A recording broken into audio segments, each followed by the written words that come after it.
세계 종교 10번째 시간, 이슬람 첫 번째 강의를 시작하겠습니다.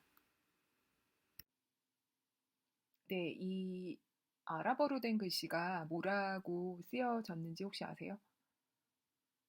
이 글씨는 무하마드, 그러니까 마호멧이라고 부르기도 하고, 우리가 흔히 무하마드라고 하는 그 이슬람교의 창시자의 이름을 쓴 건데요.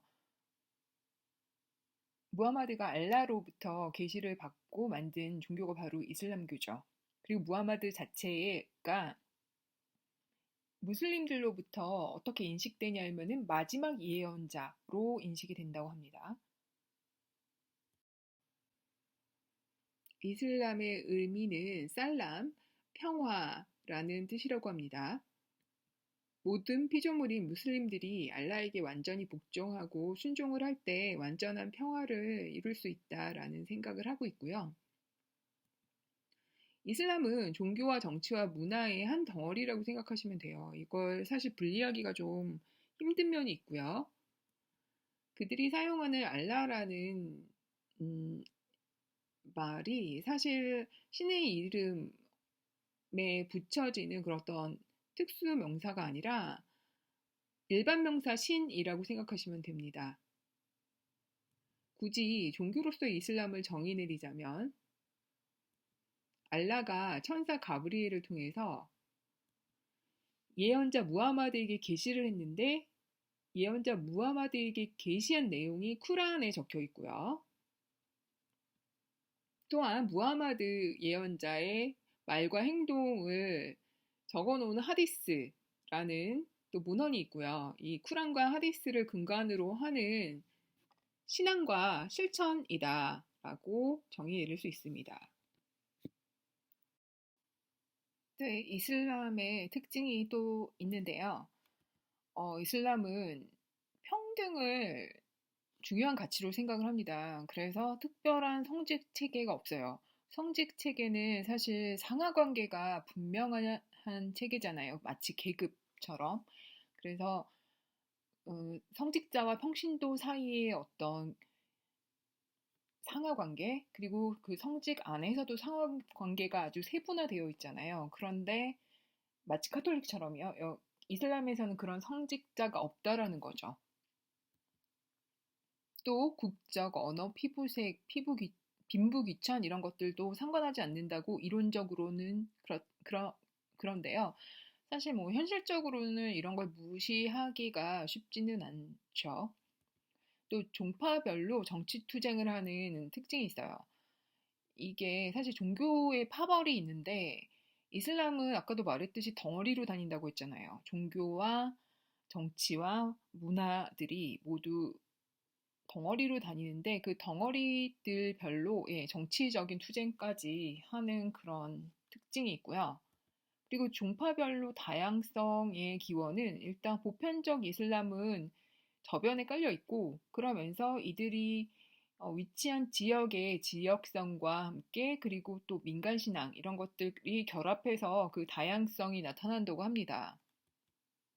또한 아까 말했듯이 정치 체제로서의 국가로서의 이슬람은 쿠란을 기반으로 해서 쿠란은 아까 말했듯이 신의 계시를 적은 책이잖아요.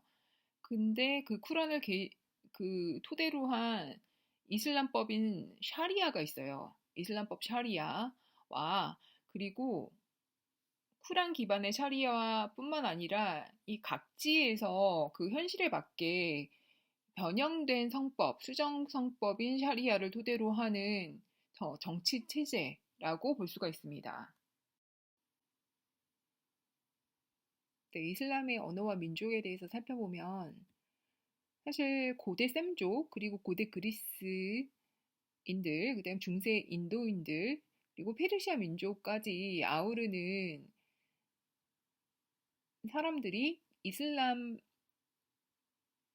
문화를 이루고 이슬람교를 믿는 사람들이라고 여겨진다고 합니다. 그러니까 사실 아랍인과 아랍어 중심에서 좀 벗어나야 될 것이 이슬람이 처음 발생한 지역이 아랍 반도, 아라비아 반도 지역이고 아랍인들에 의해서 아랍어를 사용하는 그 문화를 형성한 것은 맞는데요. 거기는 기점이긴 하지만 사실 이슬람 국가는 계속해서 정복을 한 그 제국주의 국가였잖아요. 그래서 정복한 민족들이 사실 아랍인보다 더 많을 수도 있어요, 양적으로. 개종한 이슬람인들인 거죠. 그러니까 본래 가지고 있던 자기 토속 신앙과 좀 다르게 이슬람으로 개종한 사람들, 물론 강제적으로 한 건 아니겠죠. 그리고 그런 개종한 민족들의 언어, 이런 것들의 총합이라고 생각을 하시면 될 것 같습니다. 아랍이나 아랍어에 국한하면 너무 좁으니까요. 초기 이슬람의 성장은 비잔틴 제국과 페르시아 제국을 제압하면서 성장을 이루었다고 합니다. 이거는 다음 시간에 좀 더 자세하게 설명을 드릴게요. 그 이슬람 발생 첫 한 세기 만에, 그러니까 이슬람이 7세기에 발생을 하고 거의 100년 만에 중동 지역 전체와 북아프리카 전체를 포함한 대제국을 건설하게 됩니다. 8세기 중엽부터 약 1000년 동안 인류 최고 운명의 주인공들이기도 하고요. 그리고 우리가 현대 이슬람의 폭력적 이미지가 왜 생겼는지에 대한 이런 생각들을 또 수업 중에 해보는 것도 좋을 것 같고요. 지금부터 종교적인 측면에서 조금 집중적으로 말씀을 드려볼게요. 일단 이슬람의 기본 경전이 두 가지가 있어요. 그런데 뭐니 뭐니 해도 가장 중요한 경전이 쿠란입니다. 쿠란은 천사 가브리엘을 통해서 예언자 무하마드에게 계시된 신의 말씀이에요. 그러니까 계시된 내용이 쿠란에 적혀 있는 거예요. 아랍어로 되어 있고요. 전부 114장이에요. 그래서 장 챕터를 수라라고 하거든요. 수라는 루크랑 에이아로 나뉜다고 해요. 근데 이 계시의 내용을 크게 두 가지로 나눌 수 있는데요. 메카 시대의 계시와 메디나 시대의 계시로 나눌 수가 있어요. 그러니까 메카 시대가 좀 더 이른 시기거든요. 그러니까 메카 시대의 계시 90여 장은 이 표현이 짧고 날카롭다고 해요. 그리고 정열적이고 내용이 좀 굵직하고 근본적인 내용이 들어있어서 신의 유일성, 신이 단일하다라는 거, 유일하다라는 거, 그리고 신의 속성, 신이 어떠어떠하다, 신의 성격, 그리고 인간의 도덕적인 의무, 그리고 미래에 있을 최후의 심판 같은 좀 중요한 얘기들이 들어있고요. 그렇다고 뭐 메디나 시대의 계시가 중요하지 않다라는 건 아닌데 좀 다루는 내용이 다르죠.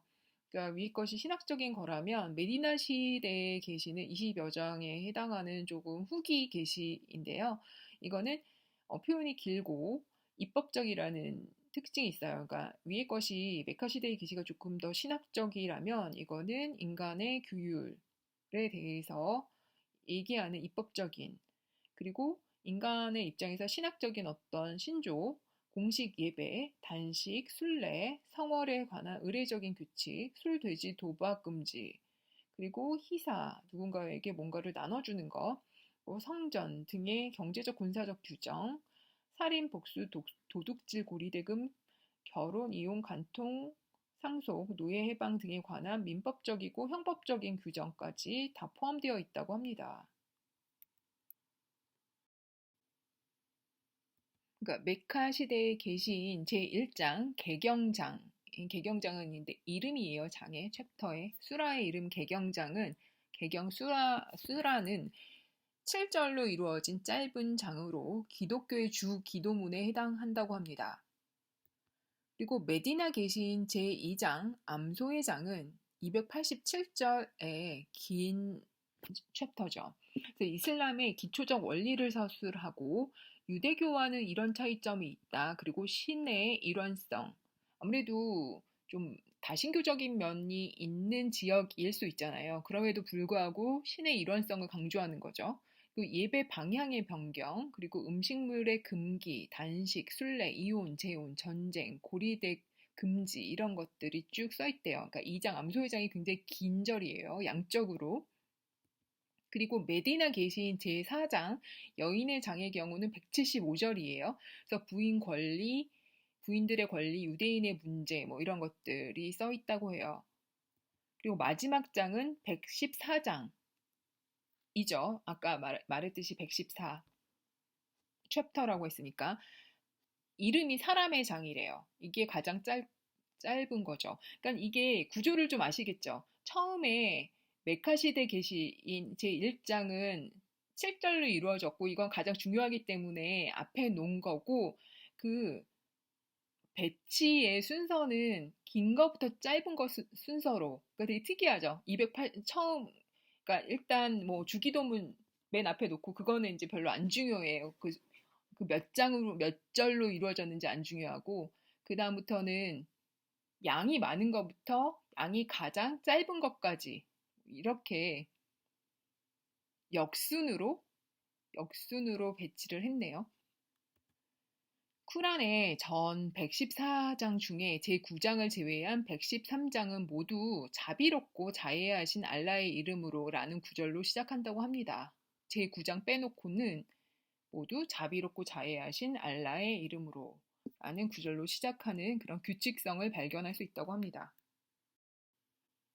네, 기본 경전이 또 하나가 더 있는데요. 그게 바로 하디스예요. 이거는 예언자의 말, 그러니까 무하마드가 어떤 말을 했고, 그리고 어떻게 행동했고, 어떤 식으로 어떤 결정에 동의를 했는지 등의 기록을 수집해서 쿠란에 없는 경우에 보조적으로 문제 처리를 하는 기준인 거예요. 쿠란이 먼저고 두 번째가 하디스인 거죠. 9세기나 10세기 경에 6가지 하디스를 편찬하였다고 합니다. 이런 식의 내용이었대요. A가 그것을 B로부터 듣고 어쩌고저쩌고 쭉 하다가 내가 그것을 F로부터 들었다. 이런 식으로 그러니까 하디스도 결국은 구전이었던 거죠. 그러다가 다시 성문화된 거죠. 이스나드라는 파트는 전승 과정을 언급하는 거죠. 뭐 A가 그것을 듣고 B로부터 듣고 뭐 이런 식으로. 마트는 전승의 내용을 쓰는 거고요. 전승 내용을 신의 계시를 반복하는 것과 그리고 순수한 예언자의 말로 구분하는 거예요. 그러니까 전승 내용 부분도 신의 계시 부분과 그리고 무하마드의 말, 그러니까 신의 말과 무하마드의 말로 구분한다라는 거죠. 신빙성 정도에 따라서도 분류해서 정리를 했대요. 이 부분 굉장히 특이하죠. 신빙성 정도에 따라서 사히흐가 제일 믿을만하고 그 다음에 핫산이고 그 다음에 다이프 이런 식으로 되게 특이하네요. 그리고 진술자의 연계에 따라서 연속적인 것, 중단된 것, 불완전한 것, 익명적인 것, 파손된 것, 임의로 지어낸 것, 폐기된 것 등으로도 분류했다고 합니다. 이거 되게 특이한 기본 경전 2가지에 이어서 이슬람 신앙의 4가지 근원이라는 것이 있는데요. 첫 번째, 쿠란입니다. 쿠란이 1번을 차지하네요. 계시서로서의 쿠란의 의미. 그리고 순나는요, 무하마드 예언자의 언행과 관습, 그리고 이슬람 이전 아랍 사람들의 전통과 관습입니다. 이슬람이 7세기에 생겼는데 그 이전에 아랍 지역의 사람들의 전통과 관습 그리고 풍부한 문화들이 있었을 거 아니에요. 그러니까 그런 것들을 다 포함하는 거죠. 그리고 하디스가 역시 순나의 기본 자료로 역할을 하게 됩니다. 이즈마라는 게 있는데요. 이거는 공동체의 동의 혹은 견해의 일치를 의미를 합니다. 이슬람의 율법과 신앙생활을 표준화하는 데 큰 기여를 하게 되는 방식인데요. 그러니까 율법이 그러니까 어떤 전통으로 이어져 올 때, 그러니까 구전 전통으로 이어져 오는 것과 그것을 성문화시키려고 할 때 좀 다르죠. 구전 전통을 선택하고 그리고 어떤 것은 배제시키고 하는 어떤 그런 동의의 절차를 거쳐야 되겠죠. 그리고 신앙생활에 있어서의 어떤 규율이 있다면 그것을 표준화하는 데도 역시 공동체의 동의가 필요하겠죠. 그리고 실제하는 쿠란과 전승 내용들을 구체적으로 확정하는 과정에서도 이 이즈마가 필요하죠. 그러니까 쿠란도 구전 전승들이 있고 여러 다양한 의견들이 있는데 그것을 하나로 수렴하는 그런 과정이 바로 이즈마를 통해서 이루어질 수 있는 거고요. 8세기부터 이즈마는 정통파 이슬람 신앙에 있어서 가장 중요한 것이 되었다고 합니다. 그러나 문제는 이런 다양한 사고와 그리고 의견을 하나로 수렴하는 데 있어서 이런 동의는 어떻게 보면 억압의 과정일 수도 있거든요. 그런 어떤 경직화, 획일화 이런 문제점이 있다라고 하는 거죠. 마지막 근원은 이즈티하드입니다. 이거는 이즈마와 반대될 수도 있는데요. 개인의 창조적 사상 그리고 노력하다라는 의미인데요. 이성에 의한 유추로 지식을 얻는 것도 이즈티하드예요. 그러니까 유추라고 하는 것은 여러 자료들이나 지식들이 있다면, 다양한 지식들이 있다면 그거를 하나로 유추해서 이성에 의해서 유추를 해서 어떤 결론을 내는 거잖아요. 예, 그런 식의 지식을 얻는 방법. 이슬람 신앙을 해석하고 사고하는 인식의 기초도 이즈티하드이고요. 새로운 이즈마들을 가능하게 하는 근거이기도 하죠. 당연히 이런 개인의 상위성 그리고 이성 이런 것들 통해서 공동체의 일치를 가능하게 하겠죠. 알 가잘리 같은 뛰어난 사상가나 18세기 이후의 개혁가들이 이즈티하드를 강조를 하였다고 합니다. 그러니까 결국 이즈마나 이즈티하드는 둘이 변증법적 관계에 의해서 진리를 추구해 나가는 방법이 될 수 있겠죠. 네, 이슬람의 기본 교리가 있어요. 그 유명한 육신 오행인데요. 육신이라는 것과 오행, 이거는 굉장히 이슬람교가 되게 특이하게 이 교리를 누가 정리를 했는지 모르겠는데, 아까 말했듯이 경전도 기본 경전 두 개라고 하고, 그리고 뭐, 기본적인 그 네 가지 특징 뭐 이런 식으로 해서 또 기본 교리, 육신오행 이렇게 해서 일목요연하게 단순하게 정리를 했는데 이걸 누가 정리를 처음에 했는지 사실 되게 궁금하긴 한데 그러니까 이슬람이 좀 후대에 생긴 종교라 그런지 몰라도 정리가 잘 됐다라는 느낌? 이런 게 좀 있어요. 그리고 좀 단순해요. 그러니까 우리나라 한글 같은 경우도 좀 거의 최근에 만들어진 글자잖아요. 그래서 한글이 군더더기가 없이 어떤 면에서 굉장히 문법적으로 뭐 쉬운 건 아니지만 그럼에도 불구하고 과학적인 면이 있죠. 근데 이슬람의 이 교리도 뭔가 군더더기가 좀 없다고 할까? 좀 그런 면이 있어요. 이렇게 뭐 두 개, 네 개로 나뉘고 또 여섯 개, 다섯 개 이런 식으로 나눈다는 게 육신은 여섯 가지 신앙이에요. 페이스, 빌리프가 어떤 신앙을 갖고 있냐면 이거는 이만이라고 부른대요. 신에 대한 믿음, 천사에 대한 믿음, 성전에 대한 믿음, 예언자의 믿음, 대한 믿음, 최후의 심판에 대한 믿음, 정명에 대한 믿음이에요. 이거 각각 하나씩 다 살펴드릴게요. 그리고 오행은 다섯 가지 행위인 거예요. 다섯 가지 실천인데 다섯 가지 기둥이라고도 표현을 해요. 오주. 근데 이바다트라고 부르는데요. 다섯 가지 행동을 뭘 해야 되냐면은 신앙 고백을 하고요. 예배를 하고 단식을 하고 희사를 하고 순례를 해요. 이게 바로 오행 또는 오주라고 부릅니다. 오늘 여기서 다 끝내요. 이 중에서 이제 육주라고 해서 지하드가 하나 있어요. 지하드는 신앙적이거나 정신적인 되게 이렇게 정신적인 부분인 거죠. 신앙적이고 정신적인 성전, 홀리월가 있어요. 세이크리드 월일 수도 있고요. 이런 것도 있고요. 그리고 아흐산이라는 어떤 덕행의 기본이 있는데 예배 드릴 때나 일상생활에서 신을 늘 생각을 하라고 합니다. 항시 신과 일체가 될 때 이슬람 신앙이 완성된다. 이렇게 얘기를 하는 거죠.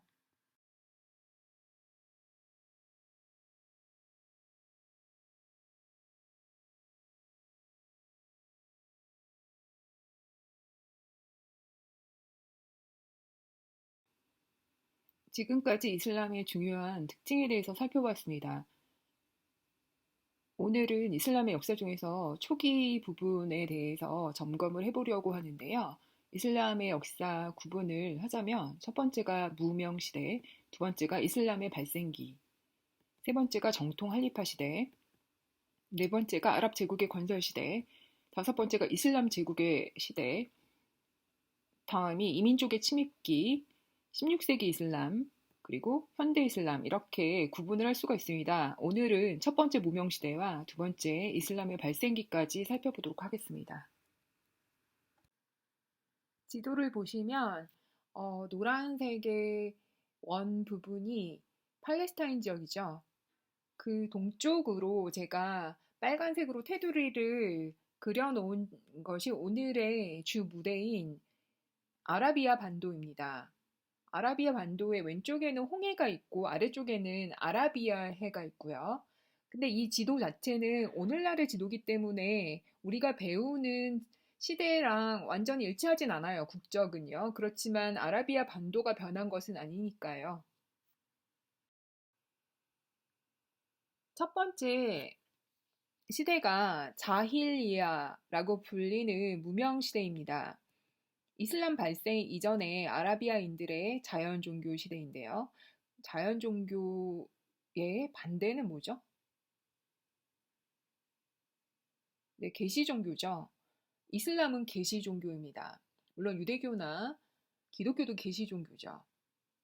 자연 종교는 자연 현상에 대한 숭배, 정령 신앙 뭐 이런 것들인 건데요. 마나트나 우짜, 알랏 이런 신앙이 만연해 있었다고 합니다. 그래서 무슬림들은 이 시대를 우상 숭배의 무명 시대라고 이해를 한다고 하죠. 무명은 무지, 어두움 이런 거죠. 아라비아 반도 북부의 비옥한 초생달 지역과 그 외의 대부분은 사막 지형이었고요. 또한 대부분은 베드윈족이고 이들은 유목민이고 목축을 하였다고 합니다. 베두인 부족주의 그리고 이들의 가부장제 이게 가부장제가 일종의 이들이 질서를 유지하는 방식이었죠. 꼭 부족 간에 어떤 복수의 의무가 있었고요. 그러니까 무시무시하죠. 외부 부족이 자기들한테 어떤 잘못을 하거나 하면은 안 갚으면 해야 된다는 그게 의무네요. 그리고 이들 사이에는 부족의 수호신이 있어서 나무나 샘물이나 바위 이런 것들을 숭배를 하였다고 합니다. 이게 바로 그 자연 현상에 대한 신앙이고 일종의 이제 물신이라고 볼 수 있죠. 시족을 상징하는 돌을 한 자리에 모아서 성역을 만들어서 부족의 단결을 과시하기도 하였다고 합니다.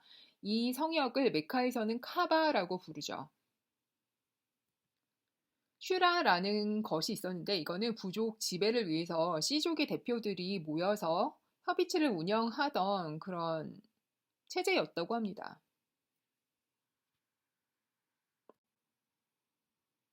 주변에 종교적 배경이 있었는데요. 비잔틴 제국과 페르시아 사산은 아라비아 반도와 시리아, 이라크에 아랍 완충국을 두고 있었다고 합니다. 그러니까 비잔틴 제국은 동방교회, 동방기독교, 그리고 페르시아 사산은 조로아스터교 이런 것들 사이에 이제 완충국들 그 두 나라가 큰 세력이고 늘 갈등 관계에 있었기 때문에 그 갈등의 에너지를 완충할 만한 그 사이의 나라들이 있었는데요. 이슬람은 그 사이 나라들, 완충국들의 영향을 받았습니다. 갓상국은 단성론자.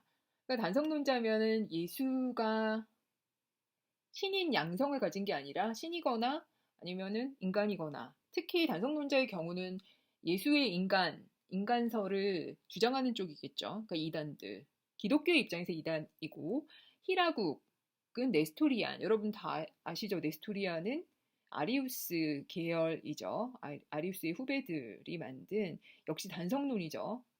예수의 인간임을 주장하는 이런 영향을 받았다고 하죠, 이슬람이.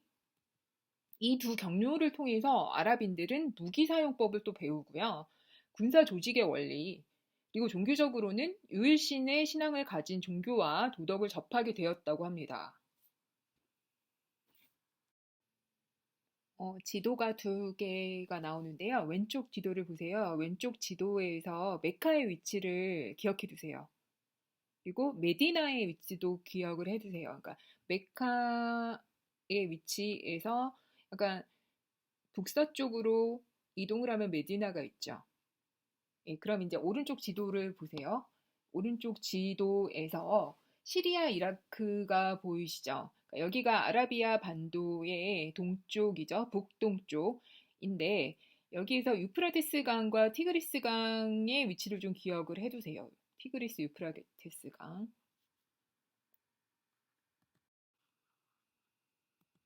아라비아 반도는 지중해와 동방을 연결하는 교량의 위치에 있죠. 페르시아랑 비잔틴 문명의 언저리 위치에서 반도를 횡단하는 여러 통상로를 통해서 선진 문물이 유입되었습니다. 페르시아에서도 올 수 있었고 비잔틴에서도 올 수 있었죠. 그러니까 많은 그 선진 문화에 대한 경험을 할 수 있었던 곳이었고요. 반도 내부에는 유대인과 기독교인들이 정착하여 살고 있었습니다. 아랍어가 가장 많이 보편적이었겠죠.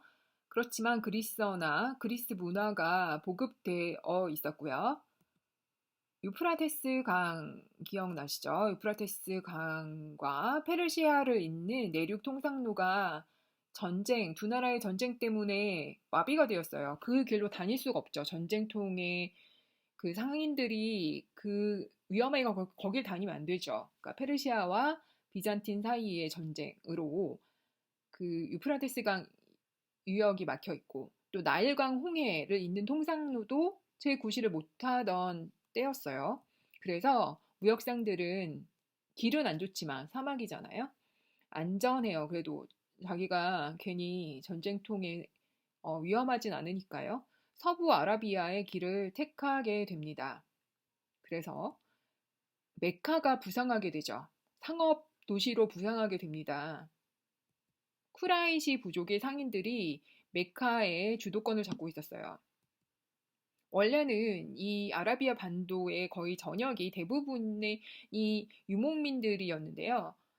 이제 유목 경제로부터 상업 경제로 이행을 하게 됩니다. 근데 여기에서 유목민들은 비록 가난하지만 빈부격차가 그다지 심하지 않았어요. 그렇지만 상업 경제의 문제는 이제 화폐라든지 물질이 몰리는데 빈익빈 부익부 현상이 생기게 되죠.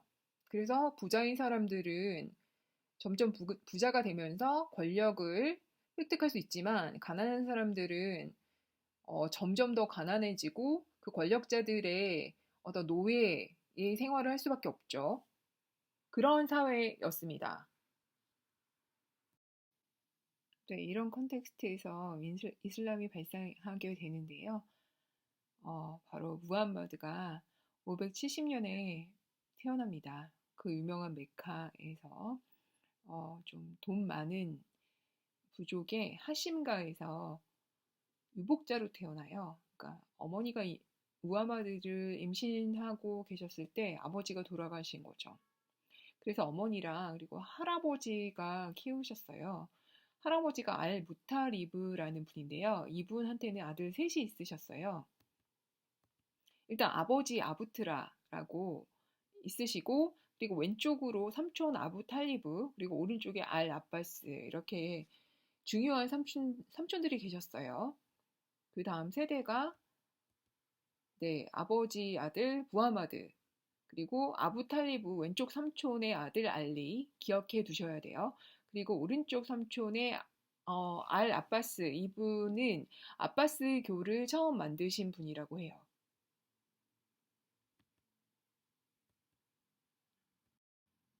네, 무하마드가 6살 때 어머니가 또 돌아가시게 돼요. 그리고 2년 있다가 또 할아버지도 돌아가시게 돼요.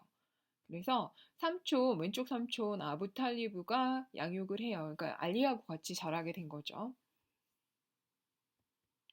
이 무함마드의 성정이 이렇다고 해요. 고통에 민감하고 약자와 가난한 자에 대한 연민이 있었대요. 그러니까 아무래도 이때 빈부격차라든지 이런 문제가 있었으니까요.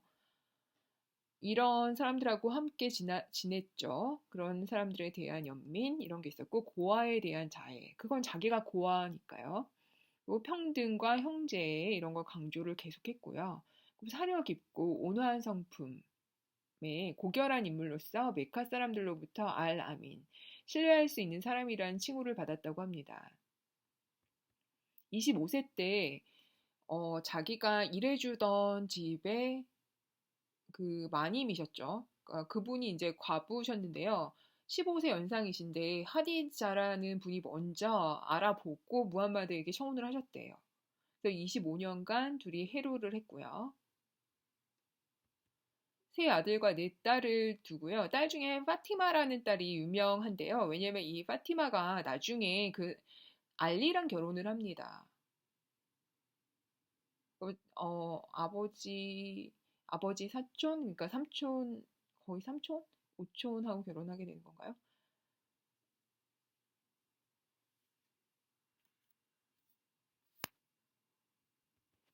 그리고 메카 교회의 히라산의 동굴에서 무함마드가 명상 수행을 하기 시작합니다.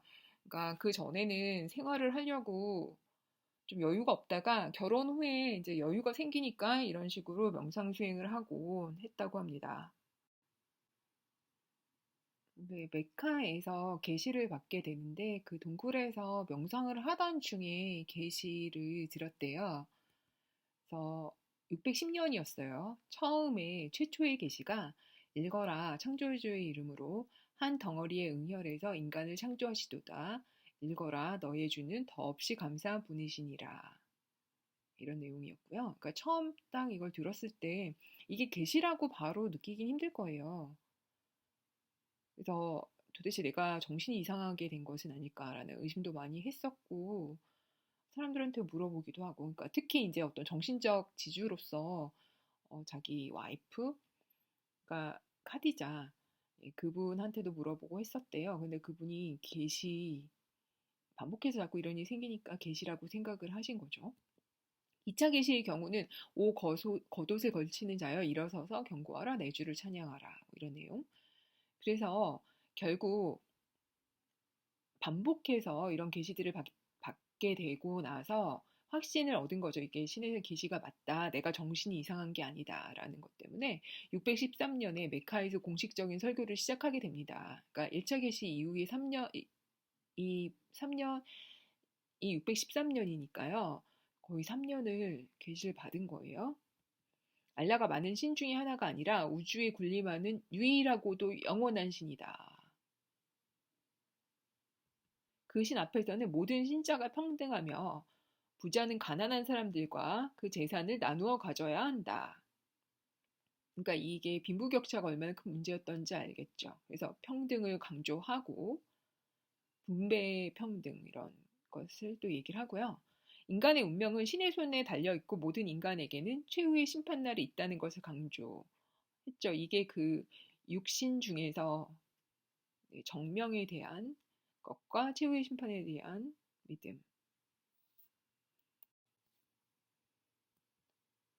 부인인 하디자, 사촌 동생 알리, 예언자가 해방시켜준 노예 자이드, 친구 아부 바크르 이렇게 네 명이 최초의 이슬람 신자가 되었습니다. 그러다가 점차 그 숫자가 늘게 되었죠. 메카의 쿠라이시족 대부분은 근데 이 신앙을 원치 않았어요. 예언자로 인정하지도 않고 적대적이었죠. 왜냐면 사회적 지위나 재산이 아니라 신앙심을 인간 가치의 척도로 삼는 신앙은 특권 생활을 위협하니까요. 그래서 박해를 받고 기독교 국인 아비시니아로 잠시 몸을 숨겼어요. 그랬더니 메카 당국이 아비시니아국에 이 피난자들을 추방하도록 압력을 넣었대요. 그래서 그 사이에 또 고난이 또 겹쳐서 찾아왔는데요. 부인이 하디자가 돌아가시고요. 아부탈리브, 그러니까 자기를 키워준 삼촌이죠. 알리의 아버지가 돌아가시게 됩니다. 그래서 할 수 없이 이 힘든 메카를 이제 떠나게 되죠. 타이프로 갔어요. 근데 타이프도 역시 메카와 다를 바 없이 박해를 하게 돼서 다시 메카로 돌아와서 그냥 정주민들 말고 순례자들을 상대로 설교를 하기 시작합니다. 그런데 막상 순례자들이 이 말에 감화를 받고 내가 야슬립에서 온 사람인데 우리 야슬립에 이러저러한 문제가 있는데 너 한번 같이 오지 않겠냐. 그래서 이 문제를 해결해 주지 않겠냐. 뭐 이런 제안을 받게 됩니다. 그래서 자기를 필요로 한 야슬립으로 이주를 하게 되죠.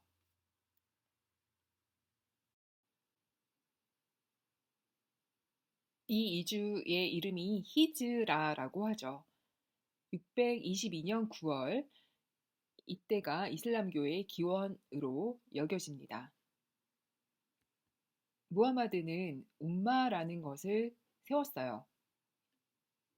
추상적인 개념인데 um마를 만들었어요. 그러니까 이슬람 국가 사회의 기초입니다. 사회의 기초 단위가 um마인데요. 혈연 관계 중심의 사회 체제를 이제는 이슬람 신앙을 중심으로 하는 사회 체제로 대전환하였다는 의미예요. 정치랑 종교의 결합체예요.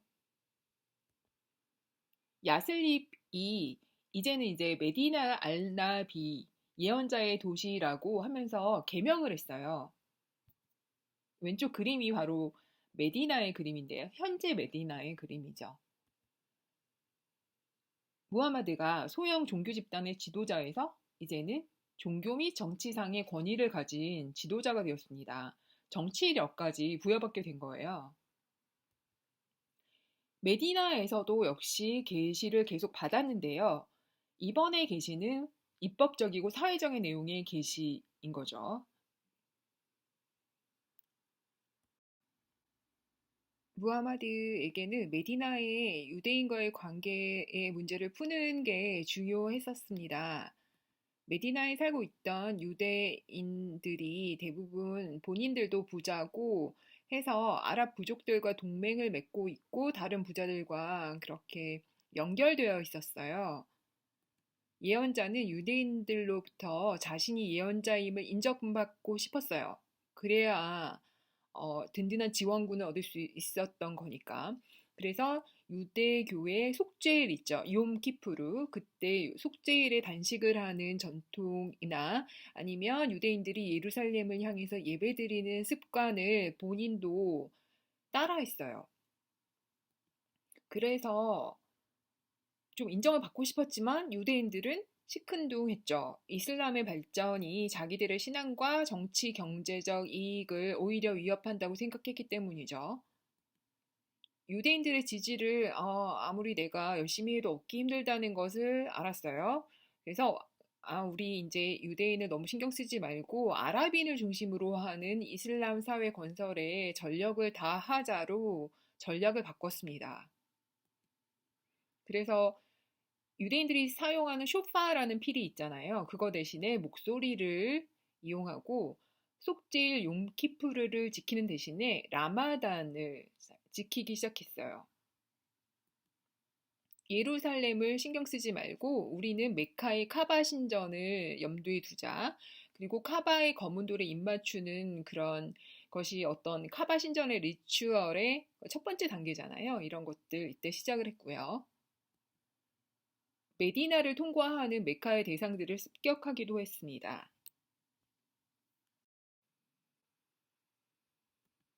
이제 전면적으로 메카와 무력 충돌을 벌이게 됩니다. 624년 바드르, 625년 우후드 전쟁에서 승리를 거두게 되고 이것을 신의 은총으로 이해를 하게 되죠. 627년 메카군은 무슬림을 말살하기 위해서 메디나를 다시 한번 침입을 합니다. 이게 한닥 전쟁인데요. 대규모 전쟁이었고요. 한닥 전쟁에서 무하마드가 승리를 합니다. 이슬람교는 아라비아 반도 전체로 급속히 퍼져나가고 개종하는 부족들이 늘어나게 되죠. 호다비아 조약을 맺게 되는데요. 메카 시민과 메디나 시민을 동등하게 취급하는 조약이고 10년간 휴전 조약입니다. 근데 630년에 메카가 마침내 항복을 하게 되고요. 이슬람이 아랍 종교임을 아랍인들에게 확인시키고 메카 신전에 모셔진 360개 우상을 파괴하고 여러 곳에 산재해 있던 유대 부족과 평화 조약을 맺게 됩니다. 이슬람 정권 하에 들어온 이교도들에게는 지즈야라는 인도세를 지불하게 했어요. 그러니까 대신에 이제 개종을 강요하지 않은 거죠. 그러니까 그동안 본래 자기 종교를 지킬 수 있고 당신들의 재산과 생명을 우리가 보호해주겠다 대신에 세금을 많이 내도록 하는 거죠. 히즈라 10년 632년이에요. 예언자의 혁신 운동이 진정으로 승리한 것을 상징하는 순례를 마치고 돌아온 무하마드가 3개월 후에 병으로 죽게 됩니다. 예언자와 이슬람의 역사를 개관을 하면요. 예언자 무하마드는 이슬람을 아랍 민족 감정 위에 구축하여 통일을 합니다.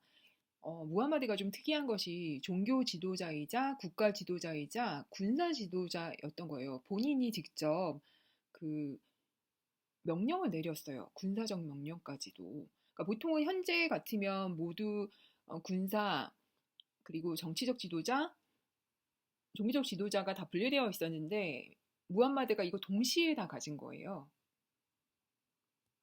632년부터 100여 년 동안 할리파들의 통치가 있었습니다. 그러니까 예언자가 돌아가시고 나서 이제 다른 사람들의 통치가 있었음에도 불구하고 이 할리파들도 역시 종교와 정치와 군사를 동시에 아우르는 그런 권력을 가졌었어요. 정통 할리파 시대는 수도 메디나에서 그리고 아랍 제국 시대는 수도 다마스커스에서 이때는 이제 우마이야 가문 사람들이 통치를 했었고요. 그 다음이 이슬람 제국 시대예요. 수도 바그다드였고 아바스가 지배를 받았고요. 몽고 침입으로 인한 분열과 통합이 있었고요. 이란의 사파위조, 인도의 무갈조, 오스만 터키조의 삼국시대가 있었어요. 그 다음 이슬람 개혁시대, 아바스조의 이슬람 제국시대가 전성기였다고 해요. 500년간 지속됐고 초기 100년이 가장 전성기였고요. 바그다드는 세계에서 가장 아름답고 선진적인 도시로 평가받았다고 합니다.